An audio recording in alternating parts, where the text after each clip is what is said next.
nationale. Quel est l'objectif de cette rencontre?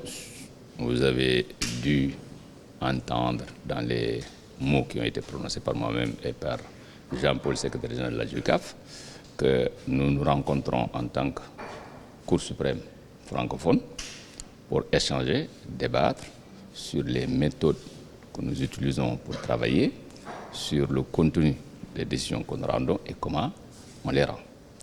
Le séminaire a surtout pour objet essentiellement de faire en sorte qu'on puisse rédiger nos décisions. Il a dit une expression belge que j'aime également, rendre le droit et être compris.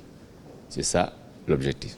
Parce que nous avons un langage dans nos juristes, comme tous les métiers, qu'on considère comme ésotérique, non accessible à tous. Or, la justice n'a de sens que si les destinataires des décisions de justice sont en mesure de les comprendre pour les utiliser. Donc, le séminaire de ce matin, son objectif essentiel, c'est de faire en sorte de voir ensemble, d'échanger, pour arriver à faire en sorte de rédiger les mieux possibles nos décisions pour les faire comprendre plus par les justiciables, les destinataires et les utilisateurs. On parle de diffusion. Diffusion des décisions.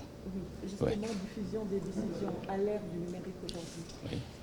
Vous avez débattu de cela et puis quels ont été les contenus des travaux depuis hier? Et ça m'est difficile de vous parler du contenu de travail depuis hier, mais ce que je peux vous dire, c'est que vous vous êtes rendu compte qu'il est essentiel que les décisions que nous rendons, pour être connues, doivent être diffusées.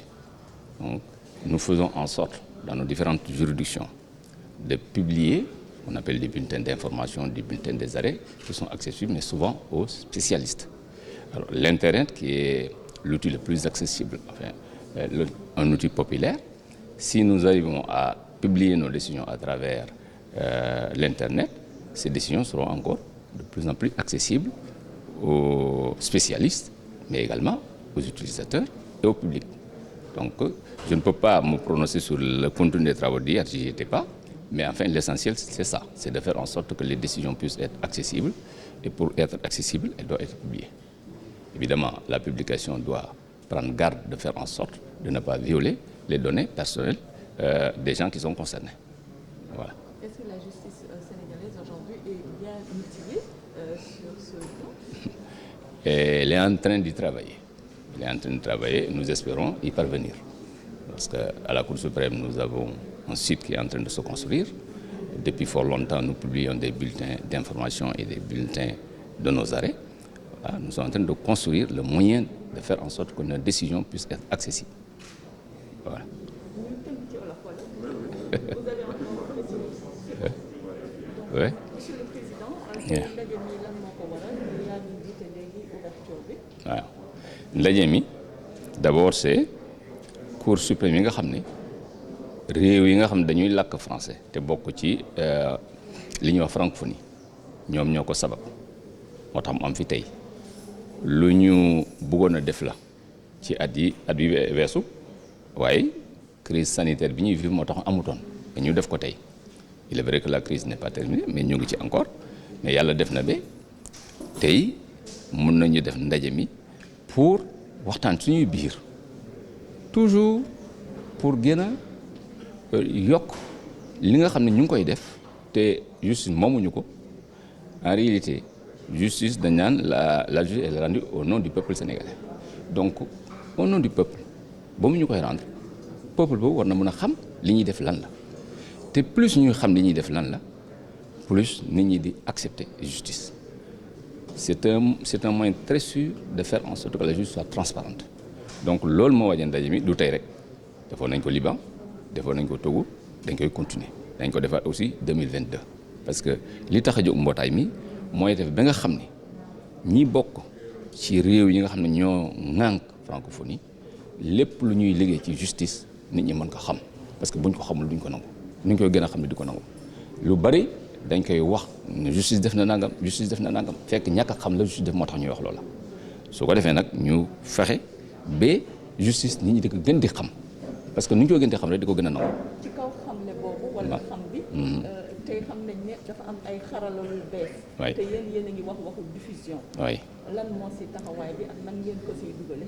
voilà ni ñu ko ciy dugalee mooy lenn mooy bu njëkk ba ñu ngi koy def ba léegi d'ailleurs dañ day bind mu nekk suñuy archive ñu di ko publier ci ay revue yooyu du ñëpp ñoo ci mën a jot léegi nag internet ñi xam nañu ko internet foo dem ak village bi la gën a reculé fi nag am na fa ce qui fait que bu ñuy def ci ay bulletins également dañu bugg en même temps décisions yi di mën a génn ci internet waaye génn boobu dañ koy def ba nga xam ni du lor kenn parce que décision de justice bu ñu rendre am na nit koo xam ne kii soit dañ koy topp soit dafa yore wala dañ ko condamné waruñu nag def ba nga xam ni bu ñuy publier décision ñoo xam ni ah diw kat tribunal amoon na ci moom yoon diw kat tribunal saisonnier kam loolu dañ ko war a éviter def ba nga xam ne daañu xam li tribunal dogal lan la waaye du weer kenn mooy dañ fexe ba nga xam ne données personnelles ku ci nekk dañ ko mën a sàmm